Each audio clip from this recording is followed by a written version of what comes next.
क्योंकि दुनिया की एकमात्र active cavalry regiment Indian army की 61st कैवलरी के जांबाज सवार और अश्व योद्धा अब मैदान में आने वाले हैं। दोस्तों, अक्सर लोग ये सवाल उठाते हैं कि एक आधुनिक सेना में घोड़ों का क्या रोल है, क्या भूमिका है इनकी। तो इस सवाल का जवाब देना अनिवार्य है। भारतीय संस्कृति में, वेदों में लिखा है, घोड़े सूर्य पुत्र माने गए हैं। भगवान विष्णु का अवतार हयग्रीव दिव्य शक्ति का प्रतीक माने जाते हैं हमारे अश्व योद्धा। यही हमारी प्राचीन संस्कृति है।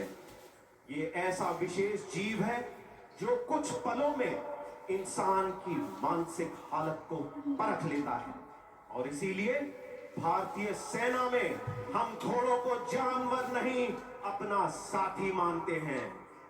इनकी संगत हमें प्राप्त है, ये हमारा सौभाग्य है। प्रदर्शन शुरू करने से पहले आइए एक नजर मारे कि इस प्रदर्शन का क्रमांक कैसा है। सबसे पहले आपके सामने स्टैंडिंग सैल्यूट की प्रक्रिया होगी। तिरंगा आपके सामने मैदान के बीचों बीच लाया जाएगा।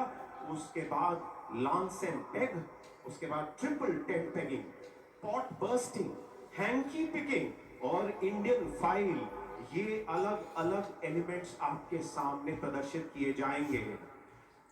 मैदान के बीचों बीच ट्रैक मार्शल तैयार हैं। लांस दफेदार माउली निम्भालकर शुरू करें। और नजर उठा के देखिए, वहां पर तिरंगा मैदान पे उतर रहा है। मेजर अनंतराज पुरोहित अल फतेह पर सवार, उनके पीछे दफेदार प्रवीण जगताप, सेना का ध्वज लिए उनके पीछे सवार गणेश मान खड़े, लांस दफेदार अनवर खान स्टैंडिंग सैल्यूट देते हुए। कितना आसान लगता है दोस्तों। 600 किलो का घोड़ा 40 फीट प्रति सेकंड की रफ्तार से जब चलता है ना, तब समझ में आता है कि हवा से बातें करना, इस मुहावरे का अर्थ क्या है। हवा से बातें करना, घोड़ा दौड़ता है, हवा से बातें करता है, लेकिन सवार को घोड़े पे नियंत्रण रखना है, नहीं तो दिन में तारे भी दिख जाते हैं। और अगला प्रदर्शन करेंगे हम आपके सामने लांस एंड पेग का। क्या नजारा है, क्या नजारा है। सामने आपके जांबाज सवार अपने पूर्वजों की जो उनकी प्रथा थी उसका प्रदर्शन आज सन 2023 में आपके सामने इस ऐतिहासिक समारोह में कर रहे हैं। मैदान में लांस एंड पेग के लिए आने वाले हैं दफेदार मोहम्मद अबरार, और ट्रैक मार्शल ने झंडे से संकेत दिया। दफेदार मोहम्मद अबरार थौर नामक घोड़े पर लांस की तरफ बढ़ते हुए, लांस उन्होंने उठा लिया, पेग की तरफ जा रहे हैं, चीर के उठा लिया पेग।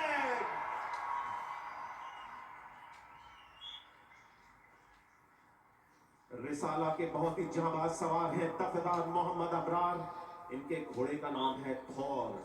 क्या नजारा है दोस्तों। सूर्य पुत्र, दिव्य शक्ति का प्रतीक थौर और उनके साथी दफेदार मोहम्मद अबरार।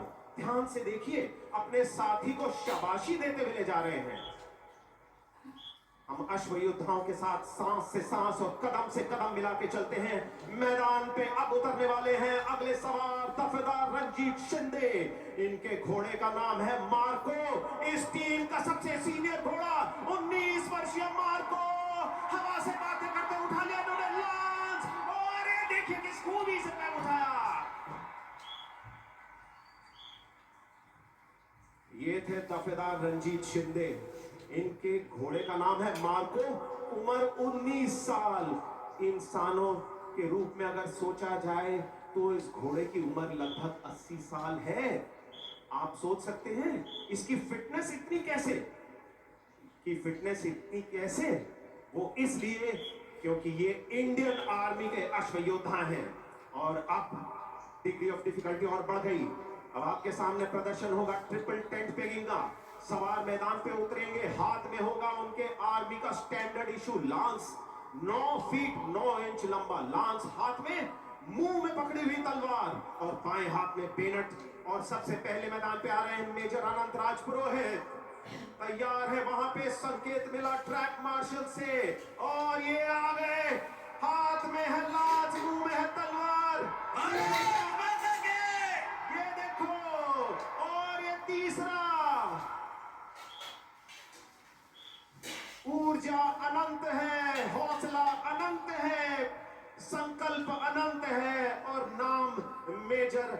तुरंत है। दोस्तों एक बार जोरदार तालियां हो जाएं भारतीय सेना के ये जांबाज सवार आपको दिखा रहे हैं कि सदियों से भारत के वीर जांबाज सवारों की क्या हैसियत रही है पूरी दुनिया में। और आज आपके सामने ट्रिपल टेंट पेगिंग का एक और नमूना पेश करेंगे और मैदान पर उतरने वाले हैं दफेदार मोहम्मद अबरार। इनके घोड़े का नाम है थॉर। इंतजार है थॉर को। सवाल पूछ रहा है चले चले चले और आ गई है मैदान पर दफेदार मोहम्मद अबरार। पहला पैक उठा लिया, मुंह से निकाली तलवार और बैनर के साथ तीसरा। कितने गर्व के साथ इन्होंने तीसरा पैग आसमान को दिखा दिया।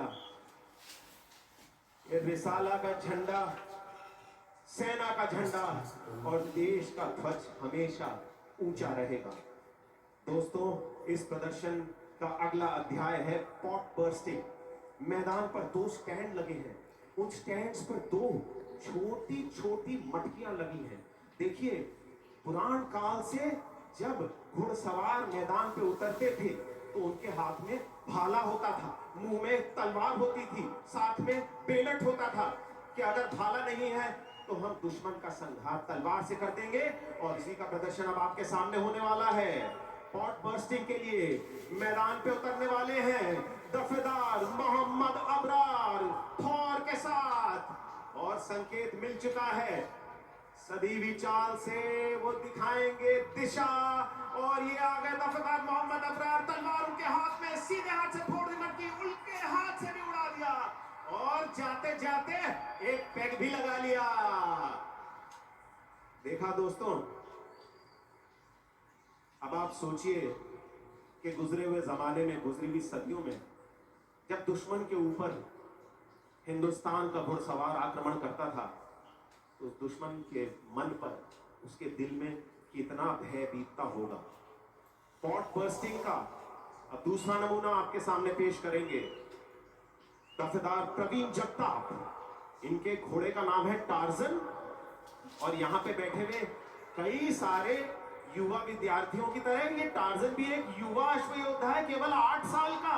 और जैसे जैसे कभी कभी आप लोग इधर उधर देख लेते हैं ये भी। और ये आ गए दफेदार प्रवीण जगताप। पहला उड़ाया, दूसरा उड़ाया, पेट की तरफ चल दिए और नहीं छोड़ेंगे। जब भारतीय सेना का सैनिक मैदान में उतर जाता है तो दुश्मन का फाइनल टिकट कटना कंफर्म्ड है, कोई वेटिंग लिस्ट नहीं होगी। अब आपके सामने पेश किया जाएगा एक बहुत ही कठिन प्रदर्शन जिसे कहते हैं हैंकी पिकिंग। दोस्तों युद्ध के मैदान में कभी कभी ऐसा हो जाता था कि सवार के हाथ से उसका शस्त्र गिर जाता था जमीन पे। तो अगर सवार के हाथ से शस्त्र जमीन पे गिर गया तो वो क्या करेगा? घोड़ा रोकेगा? नहीं, मौका ही नहीं है, समय ही नहीं है, सामने दुश्मन है, क्या करे? तो इसलिए पूरी रफ्तार पे उसे झुक के, भागते हुए घोड़े से झुक के जमीन से अपना शस्त्र उठाना है। और उसी का प्रदर्शन आपके सामने हैंकी पिकिंग के द्वारा दिखाया जा रहा है। तो आइए देखें, सवार गणेश वानखड़े अल फतेह पर मैदान पर उतरने वाले हैं। अल फतेह ने वहां पे देखिए कितने सीरियसली शुरुआत की। शाबाशी देते हुए गणेश वानखड़े मैदान पर दिखा रहे हैं आपको रुमाल का कमाल। और ये तीसरा,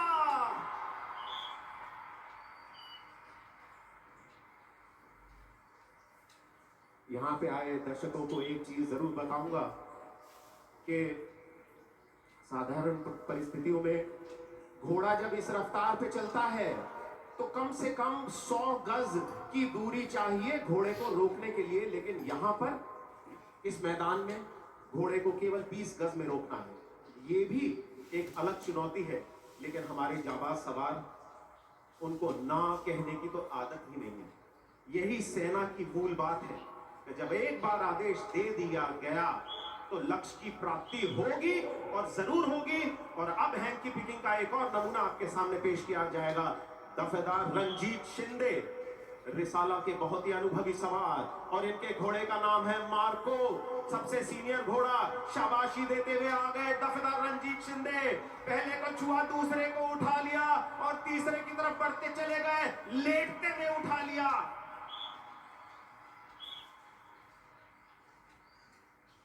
ये ऐसा है कि जो हैंड की पिकिंग का डिस्प्ले है ना, ये मैंने एक बार ट्राई किया था अपने सपनों में, और सपनों में भी मैं कंप्लीट नहीं कर पाया। वो फाइनल सपना हो गया मेरा। तो आपसे मेरा आग्रह है कि आप सपने में भी ट्राई मत करिएगा। अगर इतनी खतरनाक घुड़सवारी करनी है तो पहले इंडियन आर्मी ज्वाइन करने की कोशिश करिए। दोस्तों, पूरी दुनिया में मिलिट्री फॉर्मेशंस में एक ऐसी फॉर्मेशन है जिसको कहते हैं इंडियन फाइल। इंडियन फाइल में सैनिक या अश्वयोद्धा एक के पीछे एक दुश्मन पे आक्रमण करते हैं और इसी का प्रदर्शन आपके सामने किया जाएगा। सोचिए कितना खौफनाक नजारा होता होगा जब दुश्मन पर हमारा सैनिक एक के पीछे एक आक्रमण करता है, दुश्मन के पास कोई चांस ही नहीं बचता। और इंडियन फाइल के लिए मैदान में उतर रहे हैं टीम के लीडर मेजर अनंतराज पुरोहित, उनके पीछे दफेदार मोहम्मद अबरार और लांस दफेदार अनवर खान। संकेत मिल चुका है और ये देखिए इंडियन फाइल में आ गई रिसाला की टीम। मेजर अनंतराज पुरोहित पहले पैक की तरफ, दुश्मन पर एक के बाद एक आक्रमण हो रहा है। दफेदार मोहम्मद अबरार, लांस दफेदार अनवर खान।